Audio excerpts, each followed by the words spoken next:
आहे। कमी वेळेमध्ये काही गंभीर बाबी आहेत, त्या बाबी आपल्या समोर मांडण्याचा मी प्रयत्न करतो। या सभेचं नाव आपण संविधान सन्मान सभा ठेवलेलं आहे। आता ज्या ज्या महामानवांना आपण अभिवादन करत आहोत, त्या सर्व महामानवांनी आपल्याला या देशामध्ये हजारो वर्षाच्या गुलामगिरीच्या बेड्या तोडून जगण्याचा अधिकार दिला।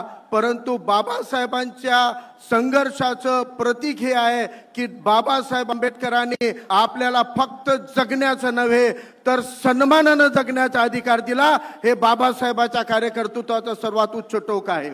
आणि तो सन्मानानं जगण्याचा अधिकार भारतीय संविधान या भारतात जन्मणाऱ्या प्रत्येक नागरिकाला देतो। म्हणून आपल्याला या संविधानाचा सन्मान करायचा आहे, या संविधानाचं रक्षण करायचं आहे।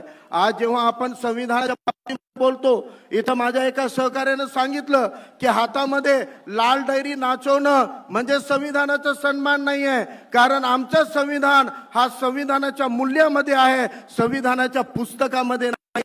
आम्ही पोथीनिष्ठ नाहीत तर मूल्यनिष्ठ आहोत। आणि या संविधानाने दिलेल्या सन्मानाने जगण्याच्या प्रत्येक स्वातंत्र्याच्या मूल्यांसाठी, त्याच्या संरक्षणासाठी आम्ही हे संविधान सन्मान सभा घेतलेली आहे।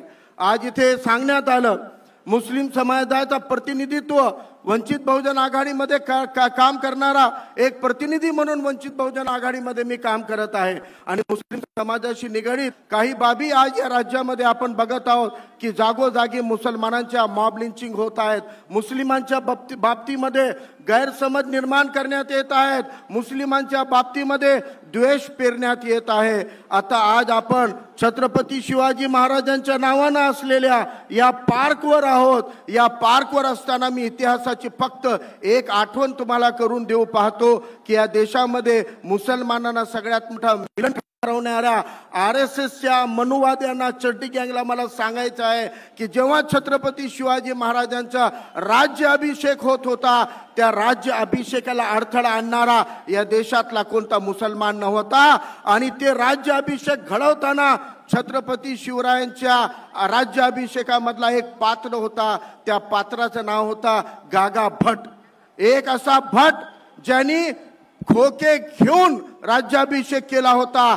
आज महाराष्ट्रामध्ये अजून एक भट आलेला आहे, तो खोके घेत नाही, खोके देऊन सरकार पाडतो आणि पक्ष फोडतो, घराघरामध्ये भांडणं लावतो।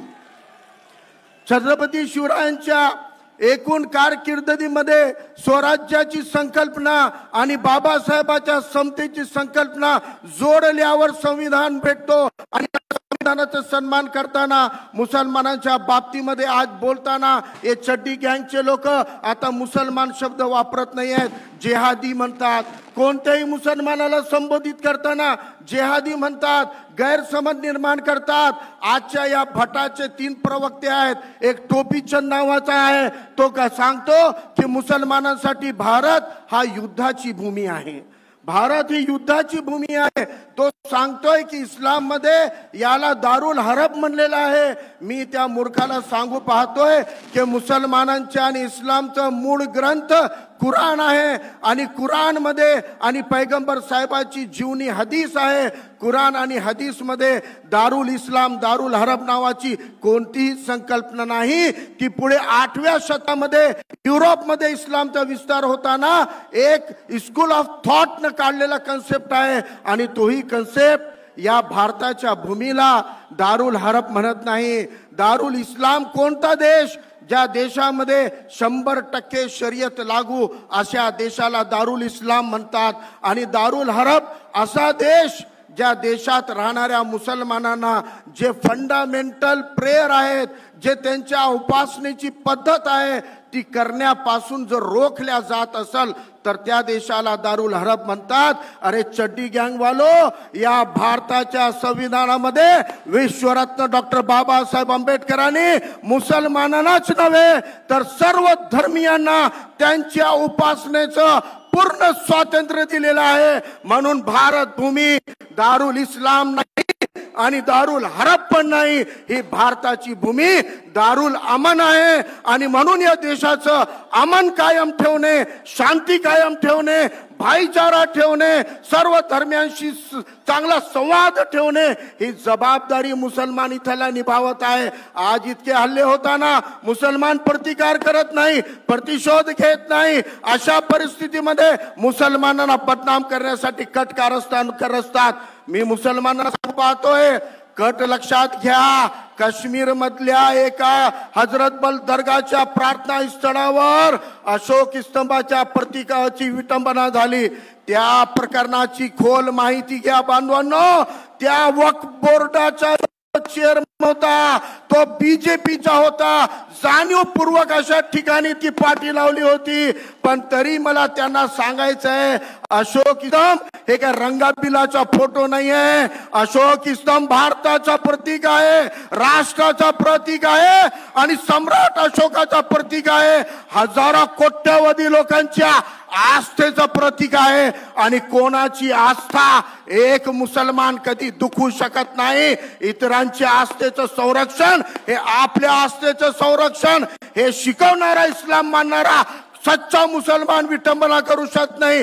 जे करतील त्यांना याच भारतीय संविधानाच्या कायद्यानुसार कठोर कारवाई झाली पाहिजे. 370 नंतर अलगाववादी संपले म्हणणाऱ्या तडीपार काय कारवाई केलास? फासावर लटकायला पाहिजे होता. राष्ट्रद्रोहाचा खटला दाखवायला पाहिजे होता. केलेला नाहीये. शेवटी वेळ संपलेली आहे. पण दोन गोष्टी सांगू पाहतोय की आज आपल्या पूर्ण जगामध्ये कुठेही जिहाद करणारा दारुल हरब आणि दारुल इस्लाम सुद्धा 2021 पासून संपलेला आहे. जागतिक कायदे झालेत, मानवाधिकाराचे कायदे झाले, इकॉनॉमिकल ट्रेड याचे कायदे झालेले आहेत. आज सौदी अरब सुद्धा 2021 नंतर लिबरल लॉ फॉलो करतोय. आज या देशामध्ये ज्या पद्धतीने भारतीय संविधानानं सन्मानानं जगण्याचा अधिकार दिला, तो अधिकार सर्व जगासाठी महत्त्वाचा ठरलेला आहे. शेवटचं एक अपील करायची आहे. संविधानाचा सन्मान म्हणजे फक्त पुस्तकाचा नाही तर जसं मूल्यांचं करायचं आहे, तसं संविधानाची रक्षा म्हणजे संवैधानिक संस्थेची रक्षा करायची आहे. आज मला एक सांगायचं आहे, कोर्ट असो, पोलीस असो, सीबीआय, ईडी असो, प्रत्येक संवैधानिक संस्थेवर ये चड्डी गैंग वाले दीमक के कीड़े की तरह लगे हुए हैं. इसलिए हमको इन संस्थाओं की रक्षा करना जरूरी है. और इन संस्थाओं की रक्षा करना है तो आपको चुनाव की राजनीति और वोटिंग के अधिकार को इस्तेमाल करना पड़ेगा. जुने लोक सांगत होते की जर संकट आलं 4 पैसे घरात ठेवा, साप निघालं तर काठी ठेवा. आज मी मुस्लिम समाजाला, ओबीसी समाजाला सांगू पाहतोय, संकट येणार आहे. चड्डी गँग संकट आणणारच आहे. आपल्या गावात, आपल्या शहरात, आपल्या जिल्ह्यामध्ये लाठी काठी नाही ठेवली जमेल, पण प्रत्येक नगर परिषद, नगरपालिका, जिल्हा परिषद, महापालिकेमध्ये वंचित बहुजन आघाडीचे 5-10 नगरसेवक निवडून आणा. हे तुमच्या संरक्षणचं, संवैधानिक संरक्षण करण्याच्या जबाबदारी घेतील. ज्या गावामध्ये आपल्या संवैधानिक अधिकाराची रक्षा हवी, त्या गावामध्ये वंचितचे कार्यकर्ते निवडून आले पाहिजे. हे तुमची जबाबदारी आहे. लक्षात घ्या, बर्थ सर्टिफिकेटच्या नावानं मुसलमानांचे नाव वोटर लिस्ट मध्ये कापतायत, एनआरसी करू पाहतायत. मी या चड्डी गँगला सांगू पाहतोय, अरे बर्थ का प्रमाण पत्र क्यों बनाते हो? इस देश के लोगों का डीएनए का सर्टिफिकेट बनाओ, पता चल जाएगा कौन भारतीय है, कौन विदेशी है. एवढी एक विनंती करतो आणि आपली जागा घेतो. धन्यवाद. जय भीम, जय संविधान, तकबीर, अल्लाहू अकबर.